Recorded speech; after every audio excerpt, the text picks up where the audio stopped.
So came back with another unboxing video. So let's start. हाँ जी, ये मैंने पहले ही अनबॉक्स कर लिया। मेरे अंदर जो चूल्हा है, मैं वेट ही नहीं कर पाई कि मैं कब अनबॉक्सिंग वीडियो बनाऊंगी और मैं पोस्ट करूंगी। तो मैंने पहले ही जल्दी से खोल लिया। पर कोई नहीं, एटलीस्ट वी कैन प्रिटेंड कि हमें तो कुछ पता ही नहीं है। Let's start. This from Myntra. Myntra loves me I guess. But let's start. देखते हैं अंदर क्या है। तो लेकिन मुझे पता ही नहीं है। अरे ये क्या है? मैं आपको दिखा रही हूँ ये क्या है। Oh, wow.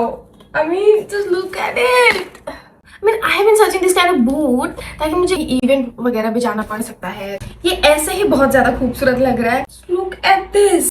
Wow. I mean, the quality is also really good. I loved it. It's larger than my face. Can you see? Huge block heel it is. मुझे ये पहन के स्टाइल करने का बहुत मन कर रहा है। I'll be satisfied if I do this. Anyways, I just can't wait to style these boots. So be with me to see how will I style these boots in the next video. So stay tuned. Bye bye.